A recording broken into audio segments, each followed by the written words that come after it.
ছবি অঙ্গনে সাফা কবিরের পথ চলার সময়টা কয়েক বছরের। দীর্ঘ এই সময় অভিনেত্রী, সহকর্মী, বন্ধু অনেকেই বিয়ে করেছেন, কারো কারো সন্তানও রয়েছে। তবে সাফা এখনও ব্যাচেলার জীবনই পার করছেন। সবশেষ চলতি মাসেই বিবাহবন্ধনে আবদ্ধ হয়েছেন সাফা কবিরের অন্যতম বন্ধু অভিনেতা ফারহান আহমেদ জোভান। প্রেম করেই বিয়ে করেছেন ছোট পর্দার দর্শকপ্রিয় এই তারকা। জোভানির বিয়ের পর থেকেই আলোচনা শুরু হয়েছে সাফাকে নিয়ে, কারণ ছবি অঙ্গনে এই তারকার বন্ধুদের মধ্যে জোভান, তৌসিফ, সিয়াম, টয়া সবাই বিয়ে করে ফেলেছেন। শুধু অবিবাহিত রইলেন সাফা কবির। তাহলে কবে বিয়ে করছেন তিনি? সাফা জানালেন, পছন্দের কেউ থাকলে এতদিনে হয়তো বিয়েটা হয়ে যেত। তার মানে অভিনেত্রী কারোর সঙ্গে প্রেম করছেন না এখন?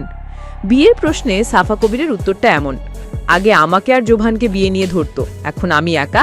এখন সবাইকে বলি, তোদের সবার বাচ্চা হওয়ার পর আমার বিয়ে, তোরা সন্তানদের নিয়ে আমার বিয়ে খেতে আসিস।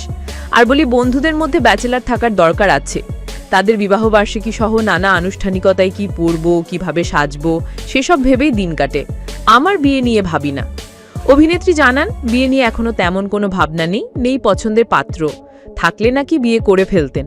তবে ব্যাচেলার জীবনটাও দারুণ কাটাচ্ছেন। বন্ধু ও বন্ধুদের স্ত্রীদের সঙ্গেও দারুণ সময় কাটে। সাফা বলেন, বিয়ে তো করতেই হবে, এটা সময় হলেই হবে। মা বাবা মাঝে মধ্যে জানতে চান পছন্দের কেউ আছে কিনা। পছন্দের কেউ থাকলে হয়তো বিয়েটা হয়ে যেত। টিভি নাটকের পাশাপাশি বর্তমানে ওটিটি প্ল্যাটফর্মেও কাজ করছেন সাফা। সম্প্রতি তার অভিনীত আফসোস নাটকটি বেশ সাড়া ফেলেছে দর্শক মহলে। প্রকাশ্যে এসেছে টিকিট ওয়েব সিরিজের ফার্স্ট লুক, যেখানে সাহসী একটি চরিত্রে দেখা যাবে অভিনেত্রীকে।